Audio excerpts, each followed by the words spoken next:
There's Sure. probably nothing better than building an amazing family. There's probably nothing that can measure success more than you are a really good father, a really good husband, and Hmm. you raise really good kids. That person is way more successful than anybody that made $100 million and has a broken family.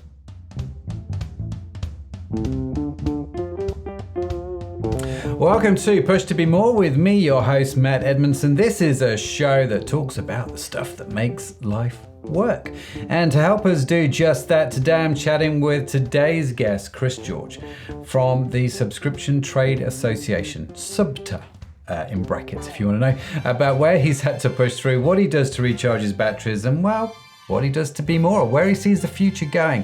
Now, the show notes and transcript from our conversation will be available on the website pushtobemore.com. And also, while you're there on the website, make sure you sign up for the newsletter. And each week we will email you the links, the notes, the transcripts, all of that good stuff automatically. They go direct to your inbox, totally free, which is amazing. Now, this episode is brought to you by Orion Media, which helps entrepreneurs and business leaders set up and run and host their own successful podcast. Chris, you know what? I have found running my own podcast, hosting my own podcast even, to be insanely rewarding. It opens doors to amazing people like nothing else I've seen. I've built networks, made friends, had a platform to champion my customers, my team, and my suppliers. And I think just about any entrepreneur or business leader should have a podcast because it's had a huge impact on my own business, which of course is great in theory, but in reality there's a whole problem of setup, distribution, getting the tech right, knowing what the right podcast strategy is. I mean, the list goes on. I love talking to people, but not really all that other stuff. So Orion Media, the team there, the amazing team which we've assembled, takes it all off my plate. I do what I'm good at, and they brilliantly take care of the rest. So if you're wondering if hosting your own podcast is a good marketing strategy for your business, do connect with them at orionmedia.com. That's AURION media.com.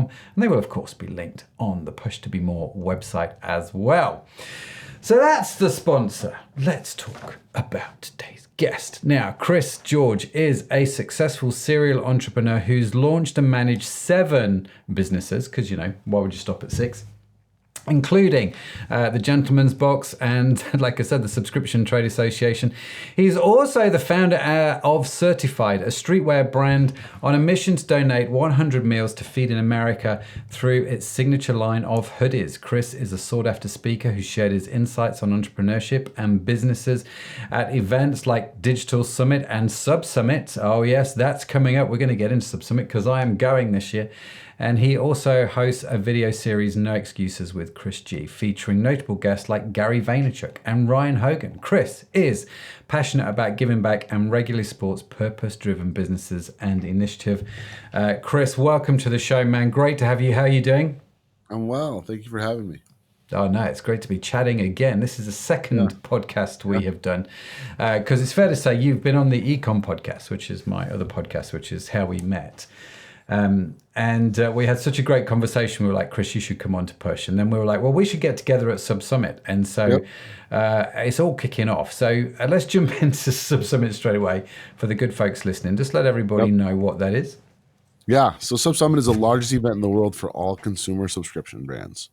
So it's everybody from Netflix to FabFitFun, HelloFresh, Blue Apron, you name it. They're at Sub Summit. And we built this event because we wanted to cultivate the largest community of consumer subscription brands.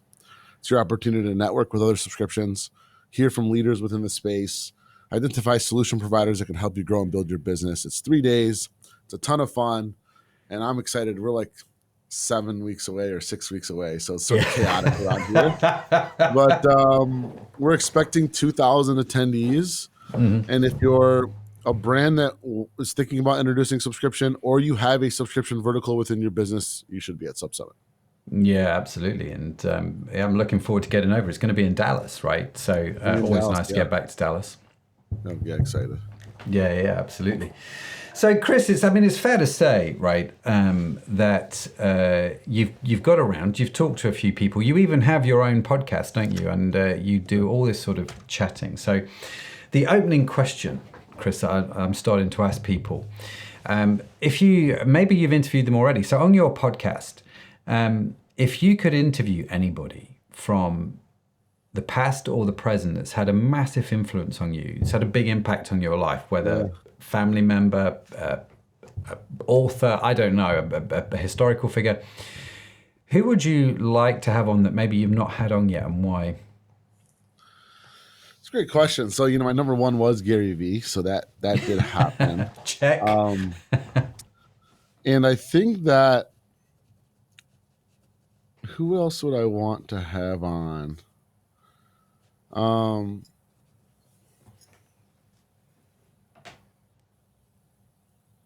Sorry, I'm taking so long to think about this. You know, there's maybe a couple. It's interesting because I'm for some reason drawing a blank on this one individual that I can picture his face. For some reason, I'm not thinking of his name. Um, Maybe Simon Sinek. Okay. Yeah. He's a great leadership speaker. And then I can't think of this other guy's name. There is one other one that I would for sure have on, and I don't know. I follow him. Oh, Jay Shetty. That's who I would Okay. have on. Yes, yes, yes, yes, yes. So why him? I think the way he thinks about life Mm. and thinking more about your purpose and really dives deep into the psychology around a human Hmm. is really important, and I think that social media has made, especially this next generation, like believe that we need to live a certain type of life, right? Yeah. Yeah. Love has been changed. Success is driven strictly around the fact around how financially successful you are, right? The more Hmm. more successful you are, the more money you have, the more financially successful you are. And I just think that there's so much more to life than that, right? And when I Yeah. go speak at, like, I just spoke at NYU last week, and I speak at different colleges across the U.S. While I talk a lot about subscriptions and understanding them, and it's typically in marketing class or the business school, I get the most gratification when I talk to the students about what they should think about when they graduate Mm. and how they should handle social media and how they should identify to work for a company that they can get behind, that has purpose, that has a mission, right? Not just because they're going to pay you more money. Yeah. And I think Jade talks a lot about finding your purpose, right? And identifying who you are and what you should do. And so I get a lot of inspiration from him. That's awesome. And I also like Simon Sinek as well because, I really liked his book, The Golden Why, and he's a really interesting speaker, isn't he? And no, The Golden Circle, not The Golden Why. But how was it interviewing Gary Vee then on your Yeah, it podcast? was probably the first time. I don't get nervous like ever. And I was nervous like right before he jumped on. And Really? yeah, I don't even know the last time I've been nervous to talk. And like that one, I was like, whoa, right? And so, but really quickly, it was like over. He was so easy to talk to. And I'll never forget what he said to me. He told me he was grateful to be on my show. Mm. And I was like, wait a minute. Like, I'm thinking, like, what do you mean you're grateful? Yeah. Right? Like, I'm extremely grateful, like, for you to take time out of your day to be on our Yeah. show. And I think that was what was so important. It was his true character. Yeah. You know, he didn't have any benefit of being on mine, but it was interesting. And then at one point he wanted to learn more about the subscription space. So he's like, I'm going to get some value out of this. Like, let me ask you some questions. Like, what do you see happening? And like, I got excited there, and we agreed on a lot of stuff. And I think he's a good man. I think what he says really resonates with me. Hmm. And I've learned a ton from him. Yeah. He's an interesting character, isn't he, Gary Vaynerchuk? We connected on Twitter when he was just first starting out. And when, in the days where he was just literally connecting with everybody, because that was his Yeah. whole ethos. And it was really interesting. And you watch his journey and his sort of meteoric rise, and you think, goodness me, there's a guy who practiced what he preached. And I get that he is quite polarizing for a lot of people, but that's okay. He practiced what he preached, and he's achieved what he's achieved. And you've got to take your hat off to the man, right? You can learn a lot from Absolutely. that. Yeah, totally. So you talk to college students at NYU, and Yeah. how did you get into that? I mean, is that something that you deliberately wanted to do, or is that something that Yeah. just kind of came across your path? Yeah. One of the ways I try to give back is being able to give some of my time. Mm-hmm. and doing that is speaking at different schools, right? So I've been fortunate enough to speak at everywhere from ASU to Columbia University to NYU to schools here local to the Detroit area to zooming into Tel Aviv University, right? It's probably been Wow. 30 different universities now. One, I love it. So I think Mm-hmm. that's the number one thing. You know, Yeah. I get the DMs, the emails, and the messages I get post talk around Mm-hmm. how I inspired them is worth every single penny, right? And knowing that I can have a positive effect on a student means the world to me. And I think that we all have a duty to identify how we can give back Yeah. and what our purpose might be. At my age, I'm 39. I resonate well with college students. One, I'm young at heart. I know what is like hip. I know what they're thinking. The way I study social media, I know what's happening to them when they're seeing the Mm-hmm. same things I'm seeing. And my goal is to get them to identify what they're good at and move forward with that, right? And not believe that you need to have a Ferrari and a mansion to be happy. Mm-hmm. And I think that's what's most important because I lived this. I lived a life from 21 to 32, 33, where all I cared about was how much money I was making. Like Yeah. every metric for success was revenue driven. Walking in the Mm-hmm. office, how many new subscribers? How much money did we make today, right? Mm-hmm. And we did. We made money. I made money, and I did all the fun things. And I'm not saying don't go to on vacation or go to Miami and have fun. I still do that sometimes, but I do it because I want to. Versus you do it to post a video that you're in Miami, Yeah. right? Yeah. And I think social media, people use social media to sort of showcase these fun things that they're doing. It's like really this fairy tale because nobody's going to post anything bad on social media, Yeah. but they made you to believe that you need to make a lot of money to be successful, and it's just not how you live life. The minute we built Sub Summit with the intention of not making any money. Our intention Okay. was to build a network. Our intention was to be able to have leaders within the space that are in like my back pocket, right? I could call Mm-hmm. the founder of Fat Fun because he's at my conference and we're friends now.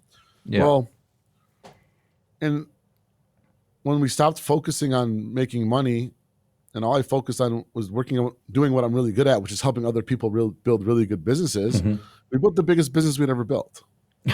And Funny how that works, right? yeah, Funny it's how that wild. works. And so, I find true passion and love around doing what I love doing.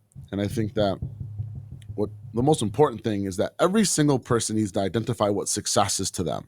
Yeah. There's no referee at the end of the day. It's going to say, "Oh, you won," right? And I know plenty of people that make millions of dollars a year, but their home is not good and they're miserable, right? And I know plenty of people that make 60, 70, $80,000 a year and they work 9 to 5 and they take a few family vacations and a beautiful family and the home is great. Who's to argue that that person's not more successful, Mm-hmm. right? So I try to preach that to the kids, and Mm. I really can see it working. And all I need is one student, like to have an impact on one student that changes the course of their life. Mm. Because I mean, I could go on with this for so long, but like the next generation really isn't I don't blame them for being this way. Mm. They are growing up in an environment where things are very easy. Yeah. Everything's at their fingertips. The cell phone's a drug. Yeah. They're addicted to the social media, right? And they didn't have to work for anything.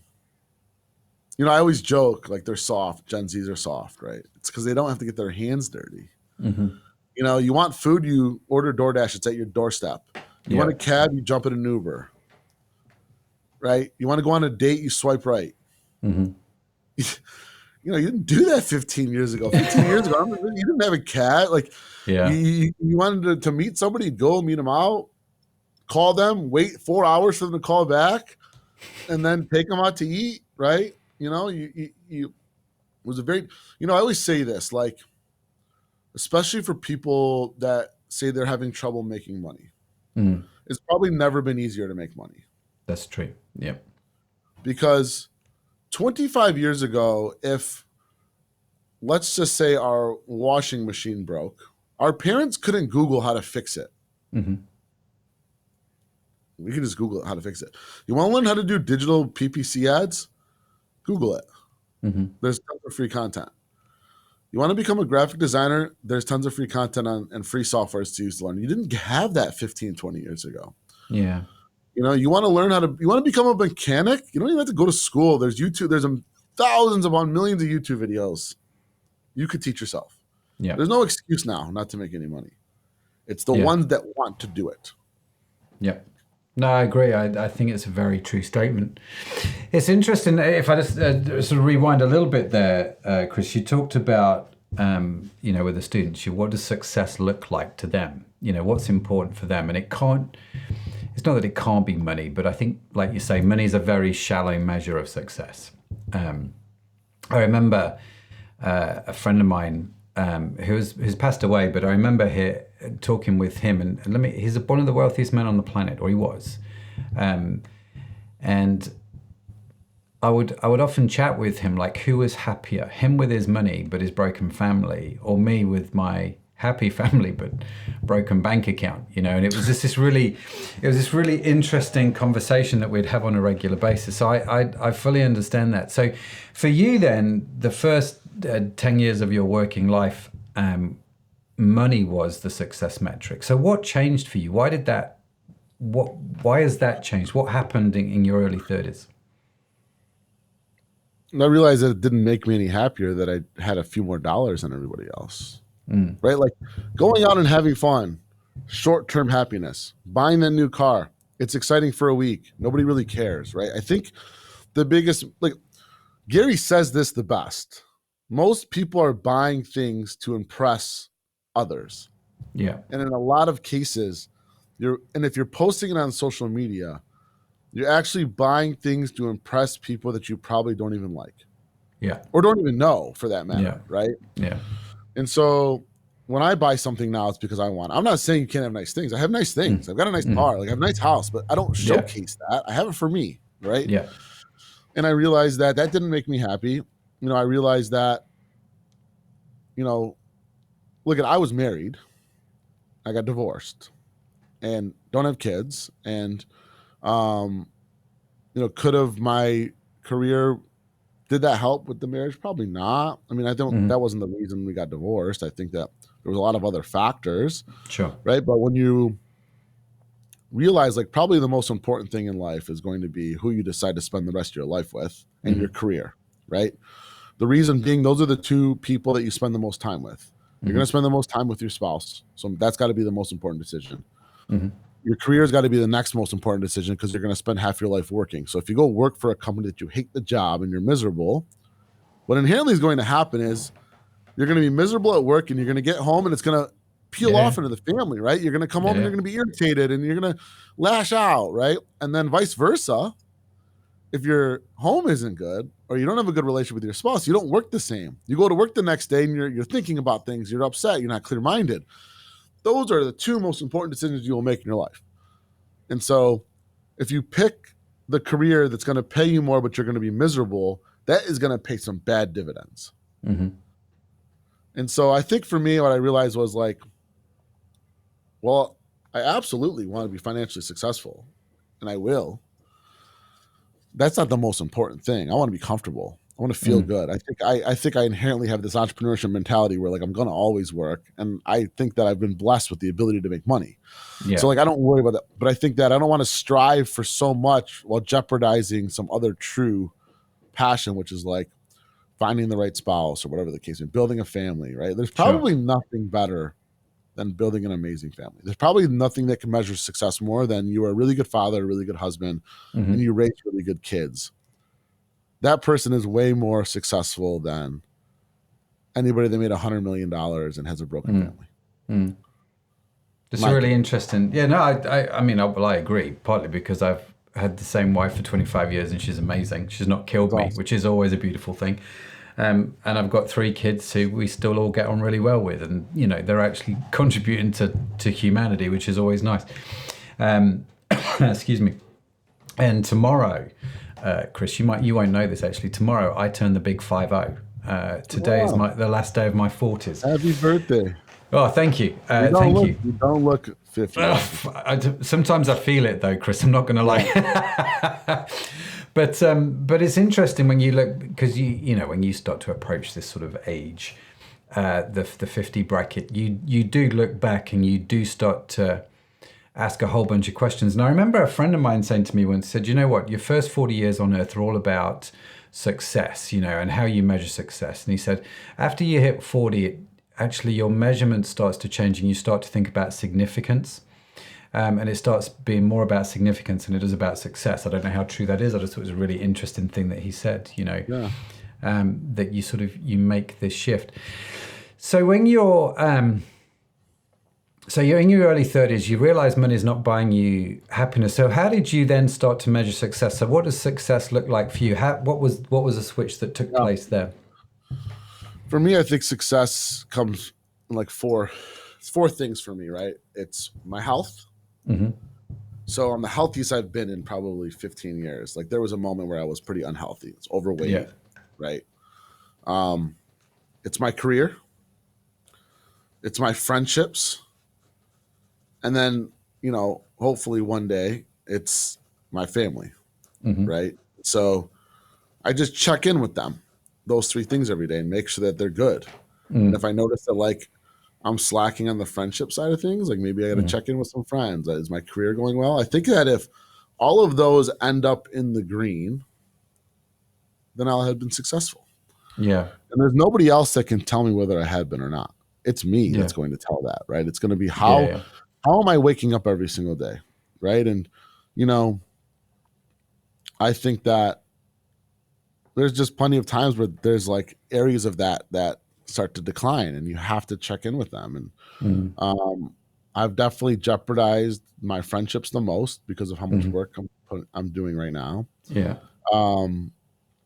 My health has been really good, so that's staying in the green. The career is going well, and the career going well is probably sacrificed the friendships a little bit. Yeah. I also think though, as you get older, your friendship circle gets smaller, right? So I have a couple friends that I'm really, really, really close. I have a lot of friends, but there's like two that I'm really, really close with, sure. right? That, you know, and I think the family thing, I just have to strive. You know, at some point that'll happen, right? You know, you meet people and you're talking to different people, and you know, you try to strive to get to a certain point, but that's going to be my hardest part of my success. Will be that fourth one for sure. It's creating that sort of family. Do you have any regrets then? No, I don't live with them. Don't do the regret thing. Can't. I think that you have to look at everything as a learning experience. And I think that all of those things that have happened in the past have built the character to who I am today, right? So I'll give you a really good example. You know, I was, you know, I'm talking to somebody and like, you know, there might be, if I meet a girl and there might be an issue that I was divorced in the past, right? Some people don't like that, whatever the case may be, you know, I would argue, and then she'd say, well, would you regret getting married? I'd argue, well, if I didn't get married in the first place, I would have never met you. Yeah. Right? Because who knows what happens then in that time period? Yeah. Who knows who else I would have met? Yeah. Right? So you look at everything in terms of like, how did those things build the path to where I am? Yeah. And interestingly enough, I am in business. My co-founder of Sub Summit is my ex-wife's first cousin. Okay. Close as can be. Yeah. So theoretically, if I don't get married, which she's a great woman, we are still friends. Like I was fortunate enough to have probably the easiest divorce in the history of that, because we used the same attorney. It was super simple. I never start Gentleman's Box. I never start Sub Summit. Yeah. I'm probably not on this podcast with you. Yeah. It's really interesting, isn't it? It is. Yeah. Have you ever seen the movie Sliding Doors with Gwyneth Paltrow, who has obviously been in the news quite a lot recently? Sliding Doors is a really interesting movie if you get a chance to watch it. And it's about what happens. It sort of shows the story of her life if one particular event doesn't happen. Do you know what I mean? Yeah. There's sort of two paths she goes down, and they cleverly sort of bring it back towards, Yeah. towards the end. But it is a lot like that, isn't it? And you look back and you do look over situations and you can kind of go, well, I didn't enjoy that. But in the midst of that, my character evolved into where I am today. And the journey that I have taken has resulted to where I am today. So I totally get where you are. We had a business that almost went bankrupt overnight. Had that not have happened, I wouldn't be here today having this conversation, because it would have been a very different path, And it's funny, isn't it? How and you've no idea what that path would be, but I'm super grateful for where I am right now, and it just sort of fascinates me, really. So as you look, Chris, to the future, you sort of you go through this sort of. It's interesting the journey you've been on, isn't it? Where everything was all about finance, and now it's sort of taking change, and now you actually for you, there's also probably a fourth element to your or fifth element to your little list is how much am I giving back? How much of an impact am I having on other people, right? And so you speak to students, you go out there, you do that. Which one, if I can put it this way, which one feeds your soul the most? Oh, so interesting. You just said that. Absolutely would be the fifth element of giving back. There's no question. Right. And it's funny that I didn't include it. And I think I know why. I naturally just do that. Like that is like part of what I'm doing in life. Like it's like, it is. I'm glad you said it, because I'm going to say it now in future when I get asked this question. Because I think we all have a duty to give back. But that's my number one thing. Like I believe in the give more than you take. Mm-hmm.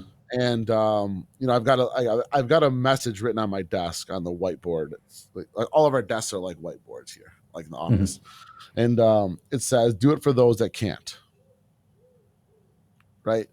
I'm super grateful that I wake up. I have the ability to get to work. I can walk. I can write. I can speak. I was blessed with a mind that's fairly intelligent. I joke, right? That's intelligent. People will say I'm super smart. I say I'm overrated. There's people that don't have that luxury, right? And I need to do it for those that can't do it, that would do it. And so that motivates me. That's for sure the number one that fuels my heart. Absolutely. And I think that if I was going in order, it's that it ties hand in hand with the career.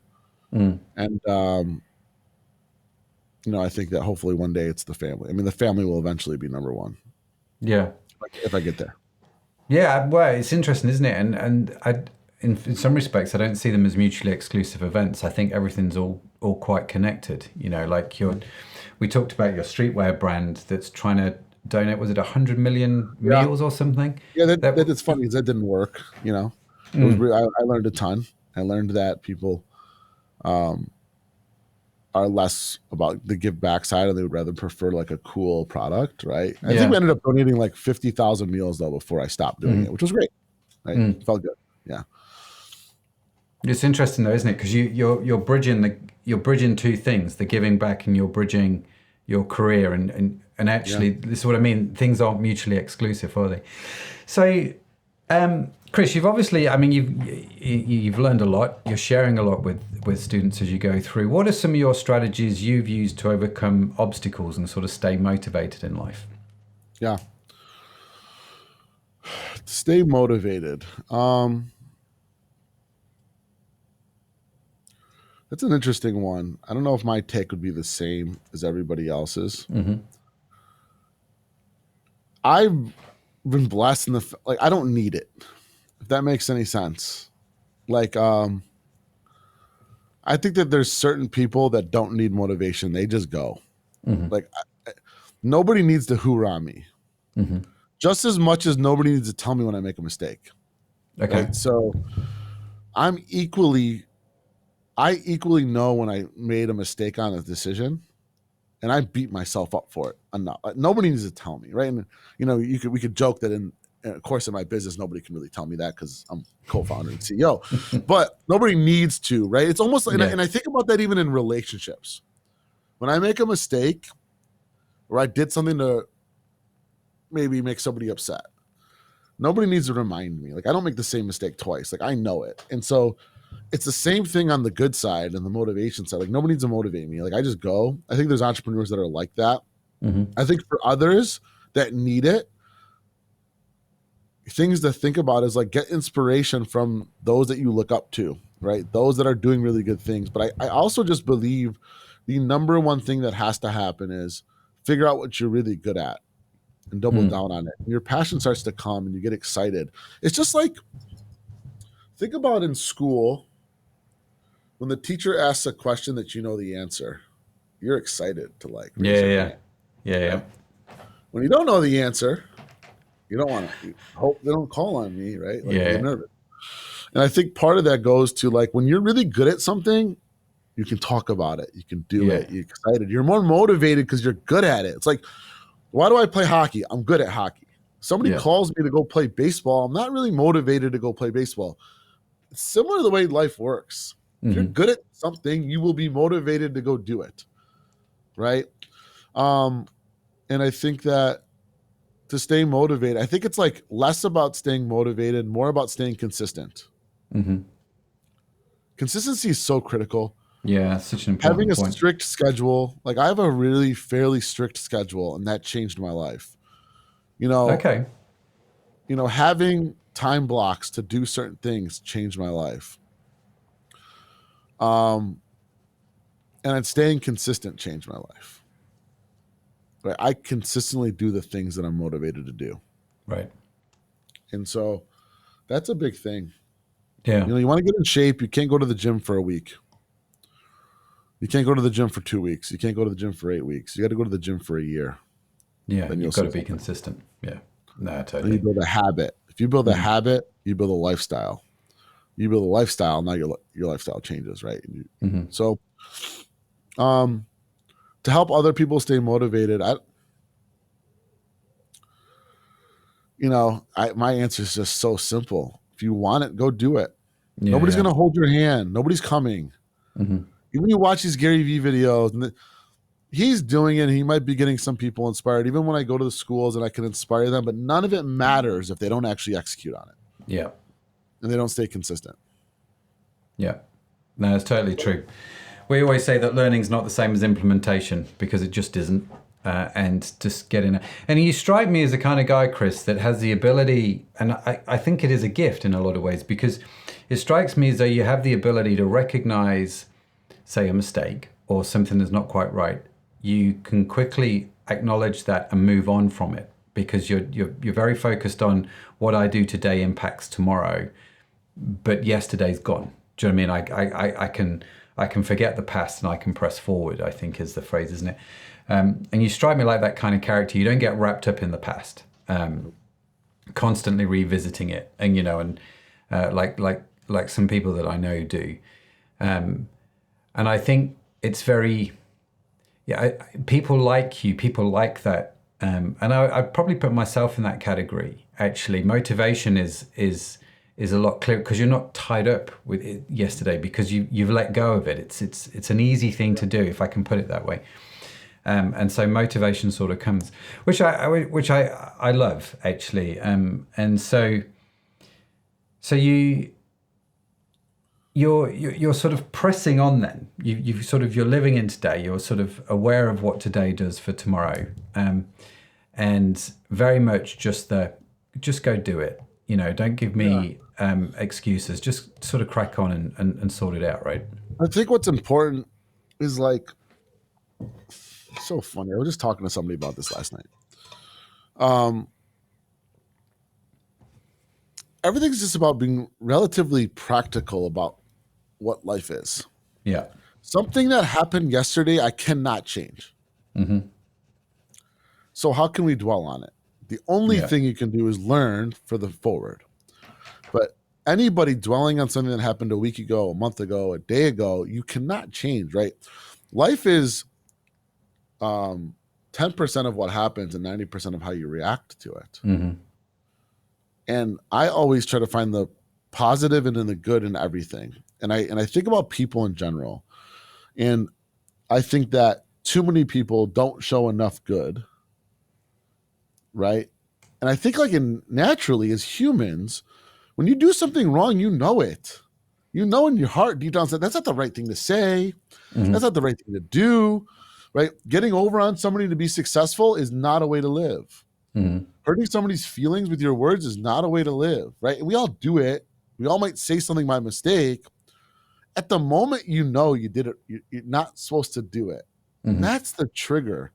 And you know, I don't know if like personally I'm like this is why I wish I had a huge audience, because like I just think that in most cases I'll do the right thing. Mm-hmm. I don't find myself very often in life sitting there with that gut feeling like, did I just do something wrong? And I used to. Mm. And such an easy gut check. You know now. You know when you're doing something wrong. You know when you're saying Yeah, yeah. something that you shouldn't say. You know when you're not being good. It's whether or not you actually feel that and you do something about it. Mm-hmm. Just wake up every day and do the right thing. It's not hard. It really isn't hard. And um, when you're surrounded by people that are not doing the right thing, you just detach, because Yeah. otherwise you get caught up in it, right? You get caught up in that environment, and Oh, you do. Yeah. you're Well, they around people say that are complaining. I can promise you start complaining too. it's so true. It's so true. Bad company corrupts good character, right? And you're Yeah, totally right. It's one of those, isn't it, where who you surround yourself with. For me, it's one of those things that never taught you at school. There's a number of things I wish they taught you at school, which they never did. But in hindsight, you look back and you kind of go, that's an important life lesson. Number one is how to handle money. Number two is how to handle conflict. And number three would be, I mean,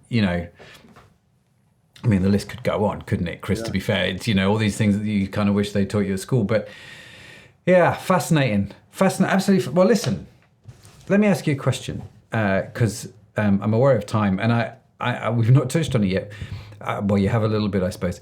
What do you do to fill your tank, to recharge your batteries? So, you've detached from the bad company, in effect. Who you hang around with matters. You've got it time blocked in your diary to hang out with your friends, your close friends. What else do you do to sort of fill your tank?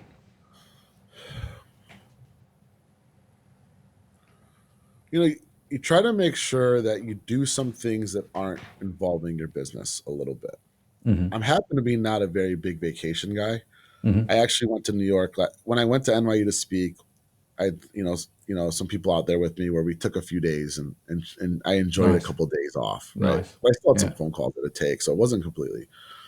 For me, it's spending time with somebody that isn't has nothing to do with work or business. Spending yeah. a night with somebody like that, to me, is a big, really recharges my tank.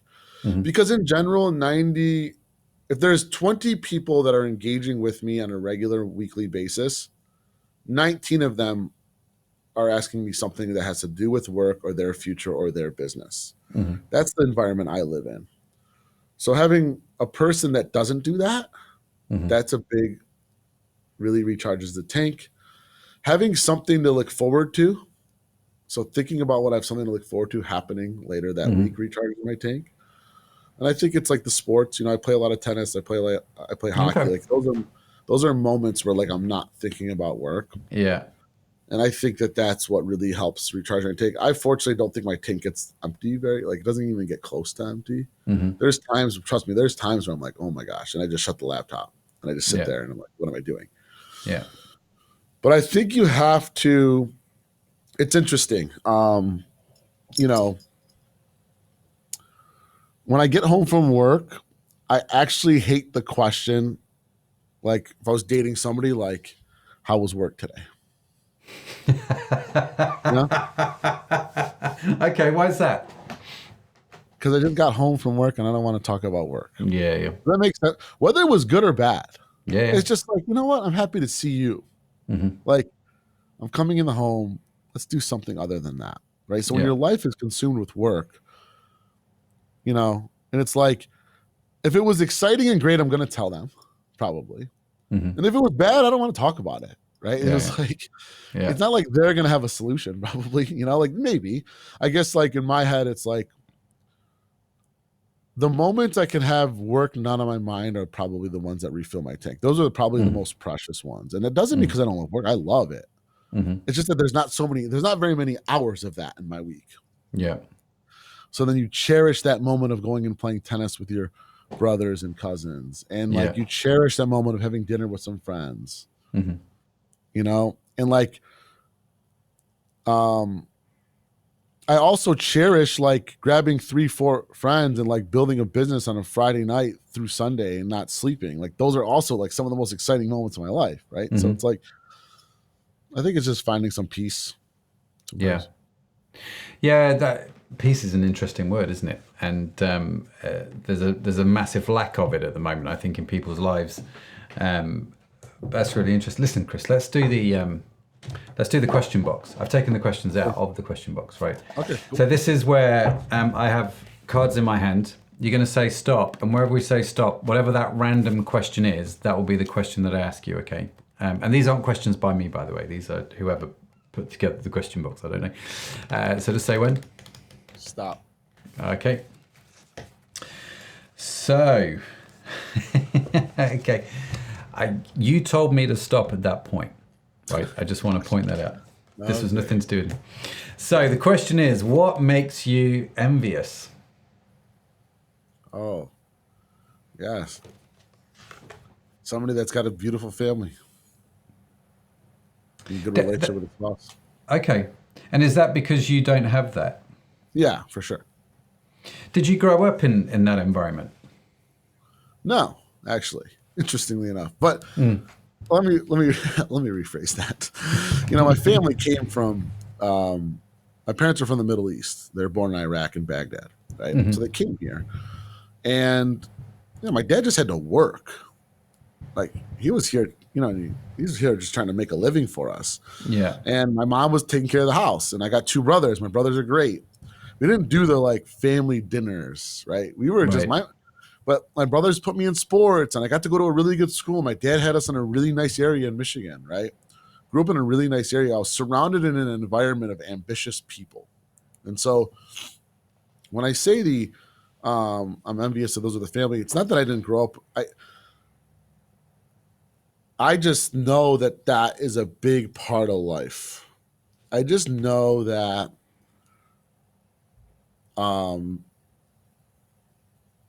going through life with somebody, like doing it with somebody else is better than doing it alone. Yeah. Right. And so, you know, you look and see those that have this really good family, like beautiful family, and you know, you get a little envious. You know, this is what you want. You know, someone like me, you wonder, will that happen?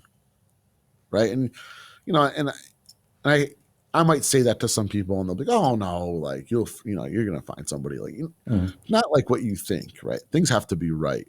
And I think that that's probably something I want to make sure that I have. And then, you know, envious when I see it because I think it's a beautiful thing. I think family is so much more beautiful than people believe. Yeah. You know, taking your kid to a soccer game, jeez. Like I'll give you a really good example. There's a video on YouTube, and this video's probably touched me more than any other video I've ever seen in my entire life. There's a dad and a son, and the dad's driving the son to his little league game, and it's the son's birthday, and the son thinks that dad forgot. Right. So they're driving to the game. They park. The dad tells the son, "Hey, go grab the box out of the trunk." We got out of the car. The son opens the trunk, and in the trunk, there it is, the green, like this beautiful green bat that the son wanted. The son's so excited. He's crying. The dad is crying. And the son goes and plays Little League game. The dad's in the outfield. He's recording his son. The pitch comes and bang. The son cranks a home run. The dad catches it. It's all on video.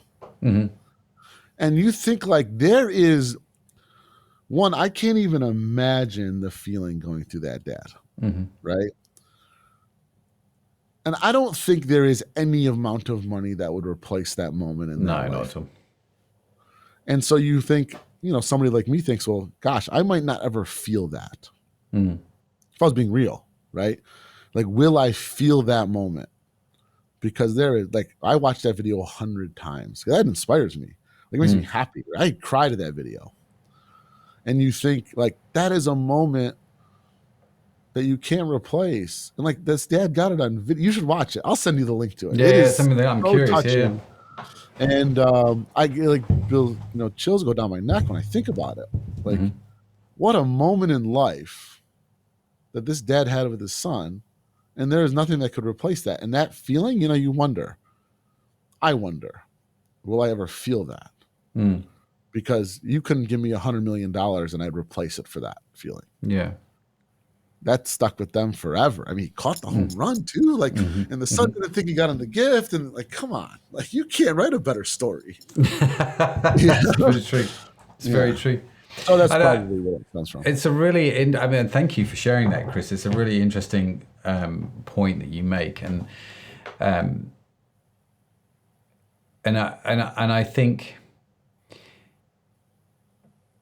if I take stock of my own life, I grew up in a family where my parents divorced when I was young, so I didn't know what a happy family looked like. But I know that I live in one now, and it's the most remarkable thing. It is, and I wake up every day and I'm super grateful for my wife and for my kids and everything else. Brilliant. It is what it is. And for the longest time, I was always envious of people that had money, because I had everything else. Do you know what I mean? It was really interesting, the psychology in my head. And it wasn't until probably later on in my life that I started to realize, actually, I was talking to the billionaire friend of mine, actually, that woke me up to this fact around family. And what I can tell you what I use my money for now, and that's to buy experiences and memories. Yeah. And that's the interesting part. So last year I took my daughter, she turned 16 this year. I did it with my sons, I did it with my daughter as well, where I said, we're going to go travel, just you and me. Anywhere in the world, you get to choose. And we're just going to have fun for like 2 or 3 weeks. And we'll take you out of school a little bit early, and we'll travel and we'll do whatever. And so we ended up doing a road trip. She wanted to do a road trip from... where did we drive from? San Clemente, which is just south of LA, and we drove up the Pacific Coast Highway up to San Francisco. Just me and my daughter in a car. We still talk about it. It was a year ago today we were over there, and she still talks about it. And you kind of go, this is why we do what we do, so we can create these sort of memories. And it's really interesting, isn't it? It's easy to look sometimes at what you don't have.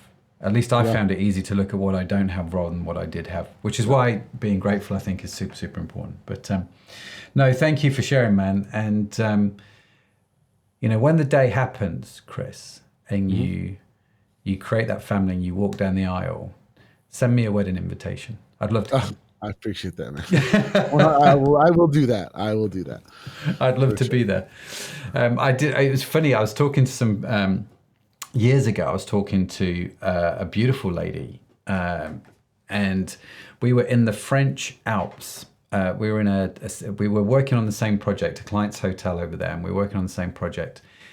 And we must have stayed up to like 2-3 o'clock in the morning, just chatting away. We just gotten really, really, really good, and we became great friends. And when she got married, she asked me if I would officiate her wedding. And so she got married in an Austrian castle. That's amazing. to this he was Australian, her husband's Australian, she was English. Got married in this Austrian castle. So here I am doing this wedding for this beautiful lady and her great husband in an Austrian castle. It was a very surreal experience. That's amazing. Yeah, one that I'll never forget. Yeah. Listen, Chris, thank you for coming on to the show, man. Been an absolute pleasure to chat with you. Thank you for sharing. And if people want to reach out to you, if people want to connect, if people want to know more, what's the best way to do that? Yeah, LinkedIn. It's Chris G Certified is my LinkedIn. You can look up Christopher George, and feel free to email me, chris@subta.com.